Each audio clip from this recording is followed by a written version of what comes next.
3.8 out of 5. Whoa, no! That just doesn't work for us. Sound, speeding, camera, rolling. C97. Take 303. Mark. No half stars on take 303. No half stars on take 303.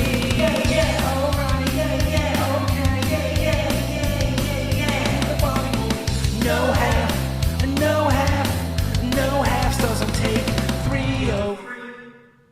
Welcome to Take 303, powered by Fort Wayne Media, the podcast with the guy who knows a lot about film. And his friend. I'm Nick Molinari. I'm JP Brooks. We're talking everything film and television, and today we're talking about Wicked. And it kind of feels like you're your own... I'm the guest. Yeah, like it doesn't feel like you're a co-host anymore.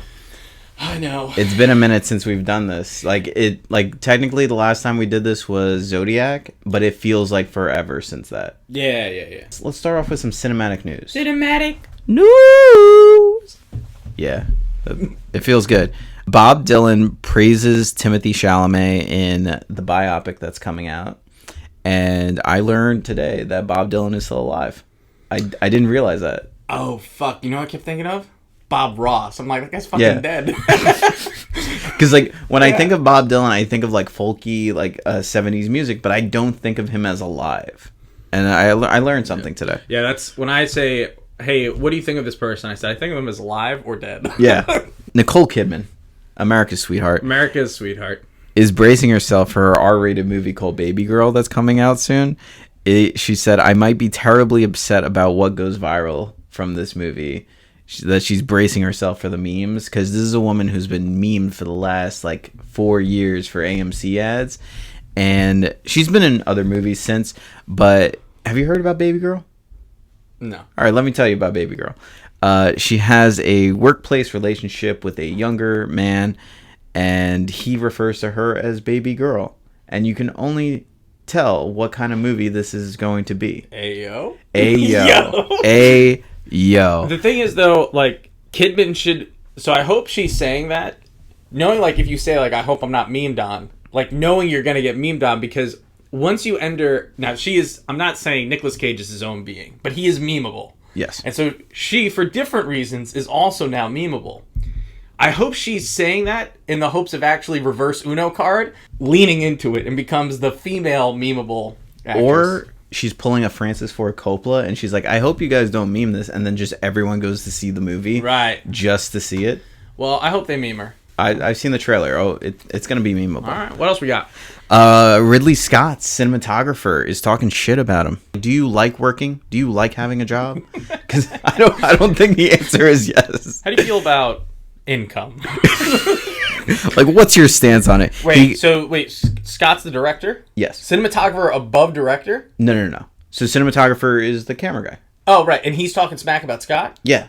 Yeah, it's not the other way around. No, that'd be like if I were at the camera and started talking shit about you. You can't do that. No, I can't do that. He goes, quote, he is just really lazy and quite impatient, so he likes to get as much as he can at once.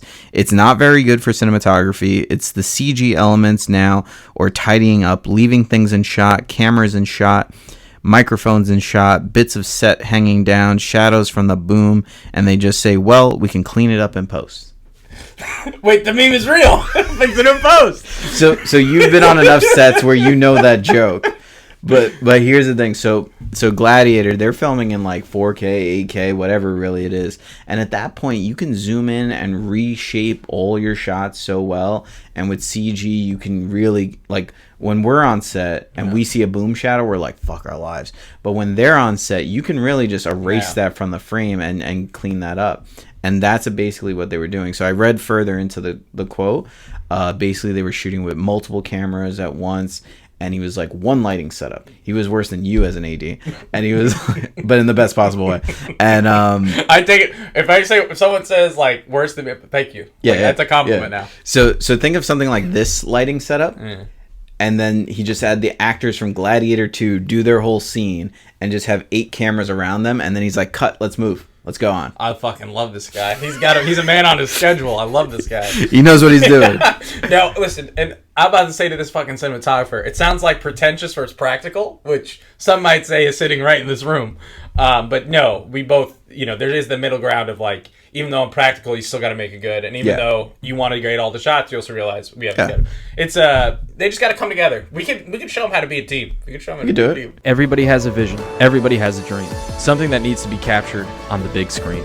We at Fort Wayne Media love taking your passion projects and bringing them to life. Whether you're a passionate artist or a small business owner, with expert videography and photography, we're going to take what you love to do, what you love to make, and transform it into a cinematic experience. Fort Wayne Media. Welcome back, and we're talking John M. Chu's Wicked, starring Cynthia Erivo, Ariana Grande, Jonathan Bailey, Ethan Slater, Bowen Yang, Marissa Bodie, Peter Dinklage, Michelle Yeoh, and Jeff Goldblum. Peter Dinklage is in this movie. He's the GOAT. He's the fucking GOAT. He is the GOAT. Wicked follows Elphaba, a young girl who lives in the land of Oz and is turned green and has affected her entire life. However, she also has magical powers. There are secrets to why she has these powers and to the world around her. We watch as she goes to the wonderful school in Oz and learns how to become a witch. And that is Wicked. So yeah, first initial thoughts. This is a movie that's based on a play that's based on a book that is a prequel to another movie that is also based on a book.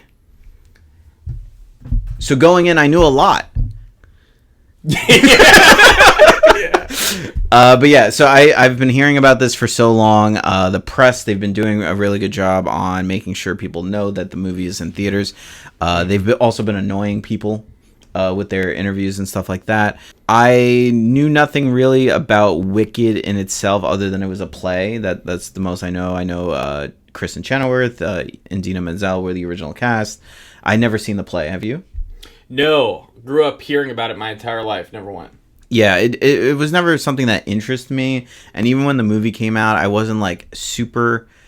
I was kind of excited about it because I was like, oh, now I don't have to see the play and I could just watch Right. it. Yeah, like Don't just fuck put the local play. art theater. Yeah. Fuck them.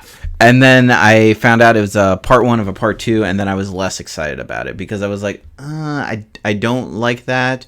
Now Eddie apparently is a Wicked fan, like diehard. I think it's a girl, it's a wickhead. I think if it's a guy, it's a wick dick. Is that right?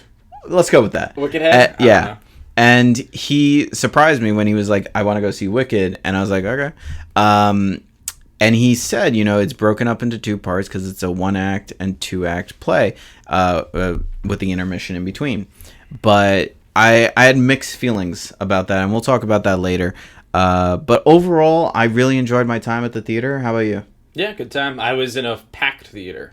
Yeah, we went on a Tuesday night, and I didn't expect a crowd. It was pretty crowded. It was a fun time. I think musicals aren't like a big thing for me, but I can appreciate a good musical like West Side Story. I love Grease. Then when you go out to like things like Cabaret in Chicago, that's when you lose me. Interesting. Yeah, Eddie loves also Les Mis. Les Mis is a good time. I know that a lot of people are gravitating towards this film because of the stars. Ariana Grande is a big one, and I know we had a different special guest planned for this episode. We would have had on Chloe because she's like a super Ariana fan. She's a wickhead. Oh no, she's a grande. What Yeah. do they call the grandes? The baristas? Like what? I don't know if they have a fandom Starbucks, or Willy the Wonka. name for the fandom. So I know she really loved it. She passed along the message that she would punch me if I did not give this movie a 5 out of 5. So under extreme threats, you only know where the ending of this episode goes. But you also went with Krista. How did she like it? Let's go see it. Ken kind of want to see it because Ariana Grande, heard some stuff about it. I'd always wanted to go see the musical, never did. And yeah, I think the song Even Defying Gravity is just popular. Like, it's very hard to have never heard the song. That's the one that I know most famously for this, and I think they've catered to that. I'll never forget the first time someone told me, like, yeah, it's about the Wizard of Oz. I'm like, oh, like a Dorothy thing? They're like, no, it's about the witch. I'm like, the good one? No, the bad one. I'm like, what? It's like, even the concept, I was young too. I couldn't grasp that someone might write another story about it. But now that we're older, it like makes total sense. It's like, yeah, we want the origin story, and we want to see how they become the villain and stuff like that. And maybe they aren't the villain. This is the IP. This is how you do it. Yeah, and that's what I was thinking while I was watching this. I was like, this is how Like maybe it's because I don't know too much about the lore of this world. Like I've only seen the Wizard of Oz. I didn't see the James Franco Oz and the Great Powerful one, and I think there's another one also, but I never saw any of those. There's unofficial sequels: Journey to Oz, Return to Oz. I've seen The Wiz, but I definitely don't remember it. Dude, there are so many Wizard of Oz. So many. So I went into this really with fresh eyes, and I haven't seen The Wizard of Oz in a good amount of time. So like even that, like just like, you know, I could sit down and enjoy it. And I was trying to see it like from the perspective that you see most of the movies that we go see, where it's like you're just going to see it. You just and that's the way to see it. So when I was watching this, I was like, this I feel is like how you do a prequel. I was like, I don't want to jump on, you know, Joe's toes here, but I think this is in the ranks of like the Rogue One prequel, like like where a prequel's better than not better than the original, but like it's worthy. Yeah, because a lot of times we get prequels and they're like shitty. Well, first off, Rogue One is not only worthy, it surpasses all of them. Yeah. Obviously, no, but worthy. I'm saying it's worthy of the story, like worthy of our time to go. Yeah. Oh, okay, gotcha. Yeah. Because a lot of times when we get prequels, there's an interquel actually coming out for John Wick, Ballerina with Ana de Armas, and this is why I don't do the podcast. This is why I don't do the podcast. Yeah. That fucking word. It's not coming out in January or February, so I got hope. But anyway, so there's always prequels out there, and a lot of times they're not worth it. This is one of the times where I felt like it was worth it. Yeah, no, very good. Quite impressed. And I was with a crowd of people who were singing along to the songs. And a lot of big Wicked fans. I think we went opening weekend. Yeah, that's a big thing on the news right now. There's a big debate of, is it okay to sing in a movie theater? And I know there's a re-release coming, I think, next month. Where there's a sing-along version. I think they put the lyrics up on the screen, kind of like karaoke and stuff like that, and they're encouraging people to go again and sing together. This was a Bollywood movie. Yeah, wouldn't matter. So I'd say break the cultural norm. Sing if you want. Dwayne Johnson, for some reason, he came out and he said, "Yeah, let him sing." I think maybe because he's in preparation for Moana 2. Maybe that's going to be the new norm. But yeah, there's a lot of things going on in the news, and I gotta tell you, you know how Eddie whispers in a movie theater? You mean like this? He dialed it up for Wicked and doubled down. And I'm not sure if the people in front of us didn't hear it or they were just like swallowing their pride over what they heard. Because Eddie not only whispered, but he whispered a spoiler. Well, did he whisper the spoiler that like Oz isn't? No. We all know that. Like you've seen the first. No. He spoiled part 2. Oh no! Did he really? What did he? Oh, yeah. I'm gonna paint you a picture of what happened. And this is Eddie. Yo, you're not gonna watch part 2, right? Because that guy. What? And that guy turns. And I'm like, stop talking. People turn into them. I didn't know this. Neither did I. And he goes. He prefaces with, "Yo, so you're not gonna watch part 2, right?" And before I even answer, well, I kind of do a podcast. Yeah, I was like, I do a movie podcast. Also, I'm not gonna watch part 1 to not watch part 2. Like that's just insane. And he just whip fires spoilers, and I'm like, I wish I didn't hear that right now, because Eddie is someone who he doesn't care about spoilers. So for him, it's like no big deal. And I'm like, no, I kind of would have wanted to see that, especially after the edging that I just went through for 2.5 hours. Can Eddie just get one take on the side with the majority? Does he always have to take the minority? Like, I sat there and I took it because that's my mentality. Right. That's my personality. You would have been like, you would have threw your popcorn. That would have been your Anatomy of a Fall. Yeah. And it wouldn't have been the movie. It would have been Eddie. Yeah, I would have walked out. We're like, I guess I don't need to see part 2. Right! Guess what? The bitch Dorothy shows up! Like, that's great storytelling. I wish I saw it for myself. Alright, we've been talking a lot about, like, fun stuff. You want to get to the movie?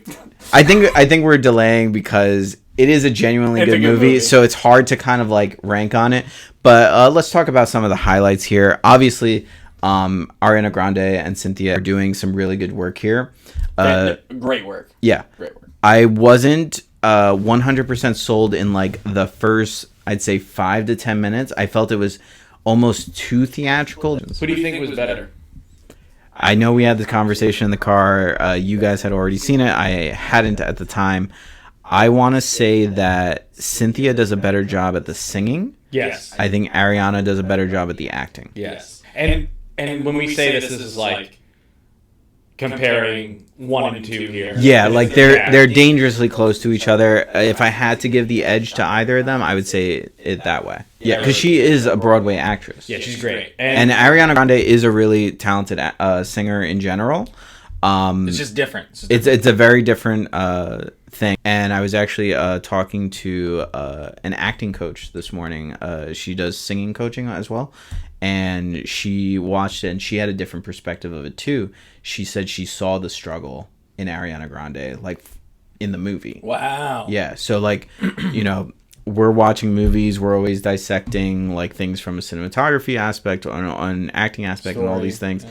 And when you're actually in there and you're like coaching specific things, you can pull things that we definitely didn't see. Yeah, her ears are trained much differently than ours. Yeah, and I bring that up because I saw one of the worst match cuts, continuity errors in Wicked that I've seen all this year, and that's even after seeing director's cut. There's this one scene, very quick, it's super nitpicky, but Jonathan Bailey turns twice, and then like he'll turn towards someone, and then the next cut he does the exact same turn and re-rolls the same action. Like they didn't match it properly. It stuck out to me because I'm someone that I see that because I'm cinematography, but the regular person isn't going to see that, and that's not something that I would take a star off for or anything. Right. I just wanted to bring that up because whenever we see stuff like that in movies, it's one, very humbling to see like people on a larger scale make the same itty bitty mistakes that we can make, but also that you know, if you can spot those, it's pretty cool. It's like, oh wow, something like a continuity error we know from being on sets could be a multitude. It's so hard. It's not the cinematographer. It's not the editor. It could be someone like the makeup artist. Like just like they had to do something differently on one take, and we were like, let's cheat it this way, and it just didn't work. And it's something. It was like off to the side. It's definitely not touch up with makeup, different shade or what shadow or whatever, and all of a sudden nobody notices. Yeah. So easy. What's your favorite scenes? Tough. I think obviously the dance sequence where she goes out at night and then dances by herself in that big room while everyone's laughing. That's a great scene. Everything with Oz until she breaks out. I mean, the whole ending scene, I think she does a really good job in that acting scene. I did have a funny note. I was like, how does she cry if like water like destroys her? I don't know. Outside water. Yeah. Not internal. Different water. Unsalted. Yeah. Oh, could be. And then everything Jeff Goldblum, he is just so Jeff Goldblum in this movie. Like, I don't even consider him Oz at this point. It was like, that's just Jeff Goldblum just hanging out. This is the origin story of Jeff Goldblum, how he got to our universe. Like, I feel like if I went to Jeff Goldblum's house, this is what the setup would be. And he would have never seen The Wizard of Oz. He would be like, what is that movie? I never saw it. Like, but it sounds interesting, you know. And I think for me, the Defying Gravity sequence was probably my favorite, because that was like the probably the only time during the movie that I got literal goosebumps, and she killed it. Yeah, and the smart thing they did, as I mentioned to you, and they keep mentioning, is they recorded the vocals live. It wasn't like Les Mis. Yeah, Les Mis was done that way too. Yeah, that makes so much sense. They said that it's just a natural way of getting the sound. It's just better. It looks better, sounds better.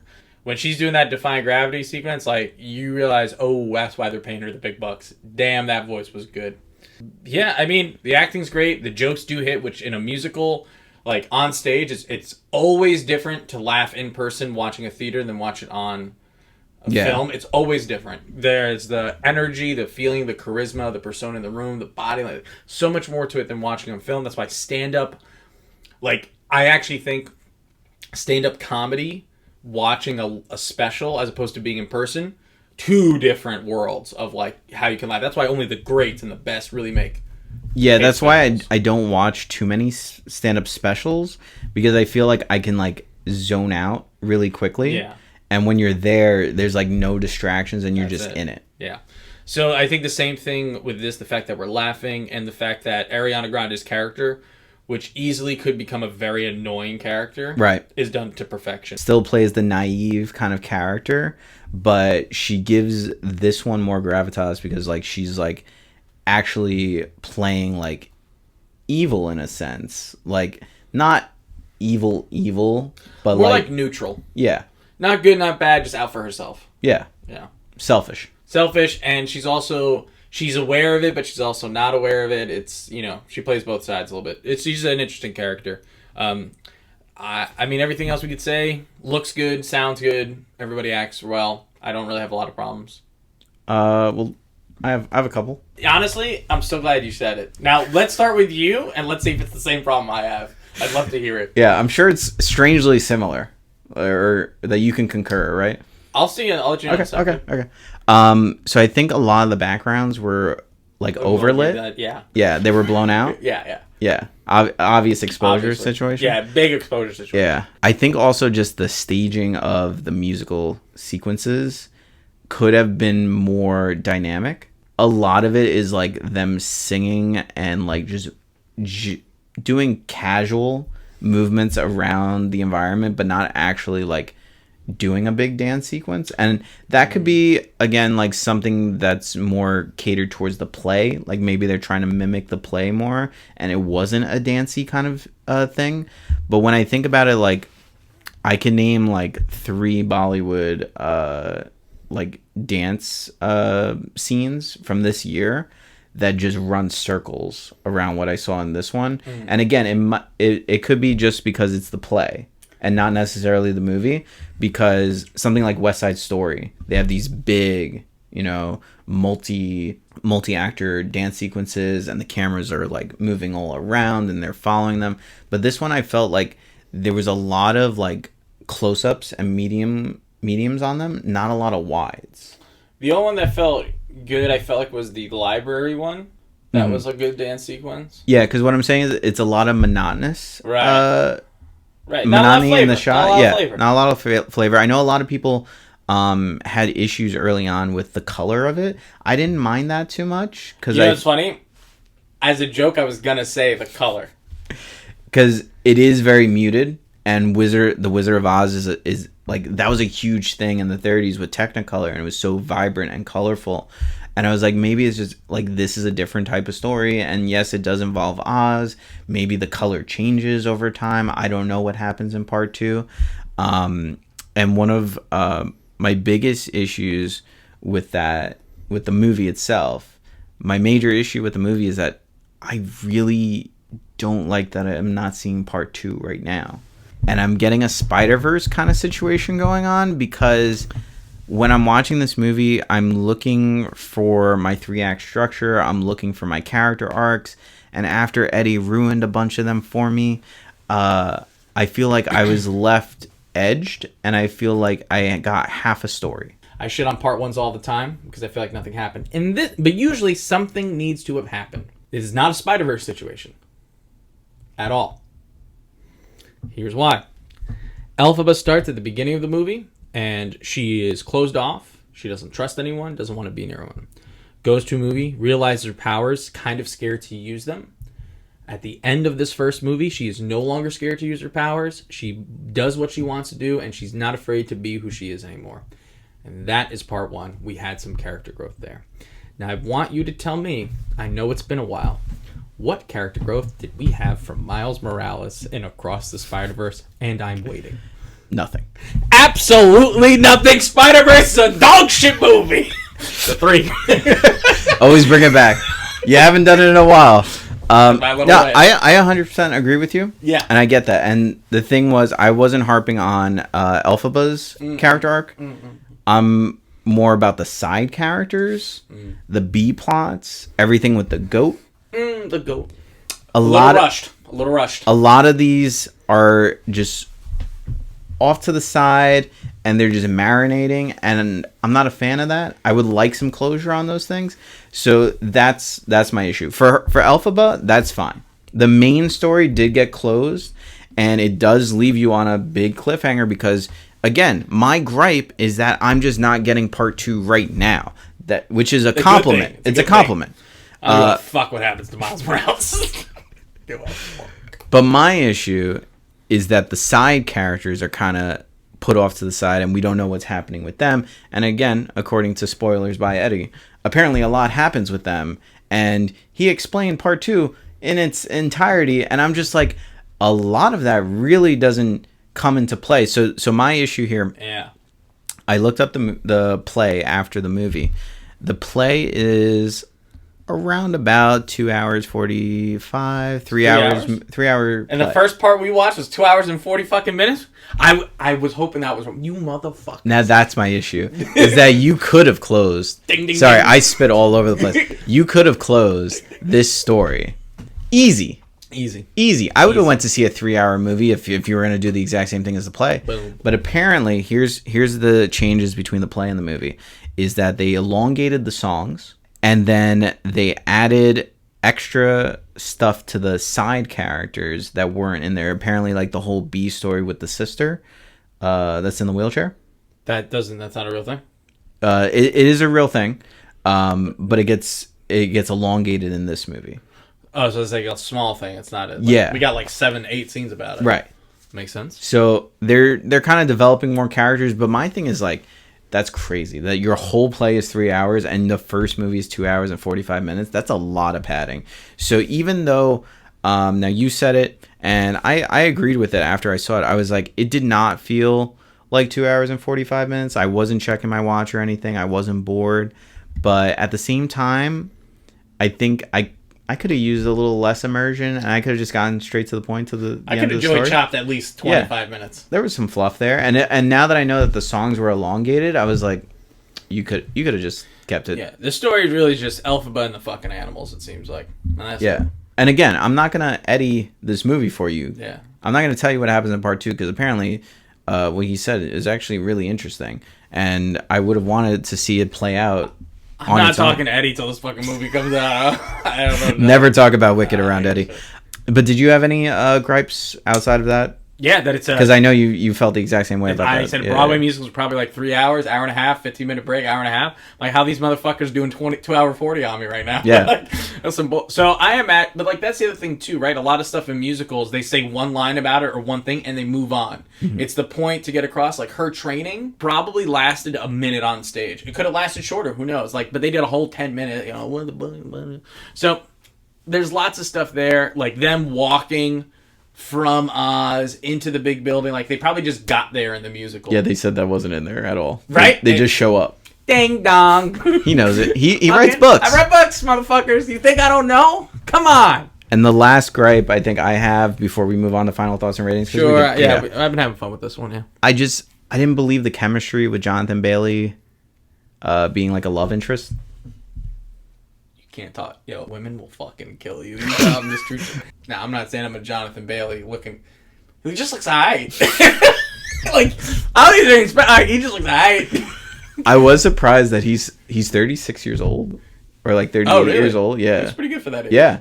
So that I'll give him kudos for that, but I didn't believe the chemistry there with with any of the girls. Because I know he's supposed to be a love interest for both of them in some ways and shapes and form, but I didn't believe that for either of the two. Yeah, I guess that's good.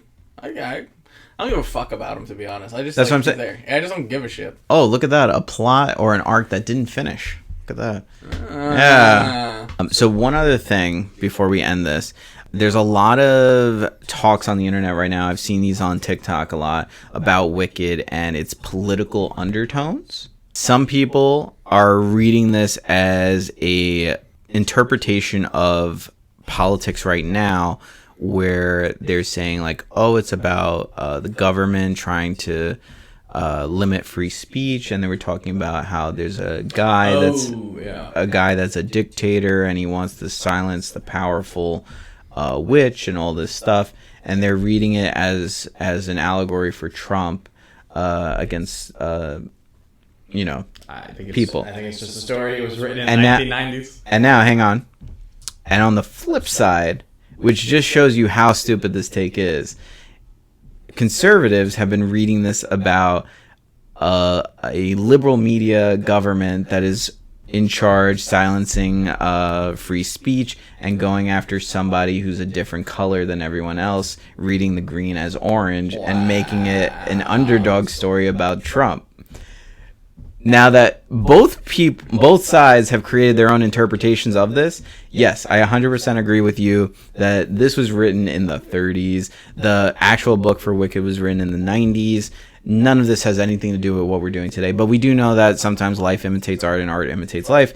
I think if both of you can come up with the same explanation for this story, just mutes that conversation completely.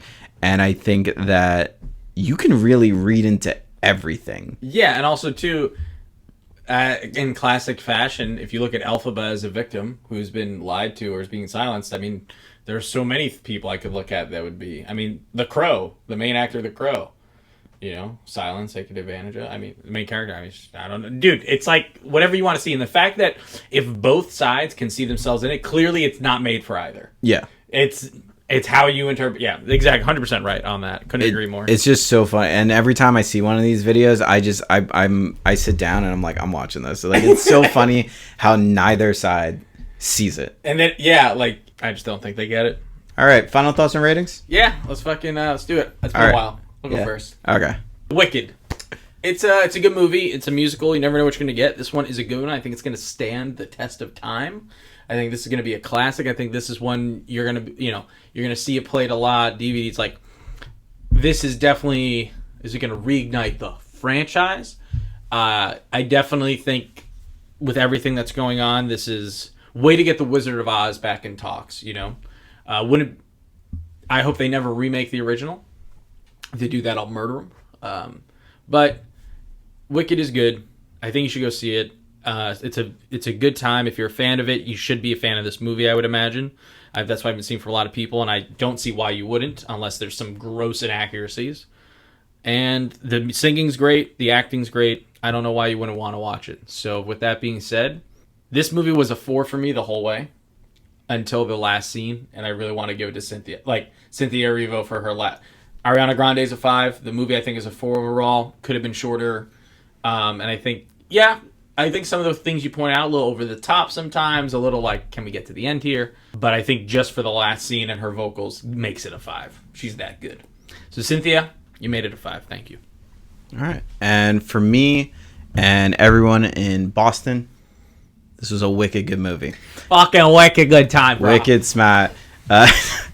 It was a fun time. I really enjoyed it, even though it wasn't really particularly something that I go see in the theaters. And I think it was really fun because of Ariana Grande's performance. I think the singing and the music is really nice. I don't think a lot of the songs were bops. I think people are kind of overselling that. I'm going to get some hate in the comments. You're crazy, bro. I don't fuck with the Wicked heads. I think it had like 3 good songs. I don't think it had more than that. So again, for me, I think as a musical, I don't think it's going to be in like my top 5, but I definitely think overall it's a really good movie.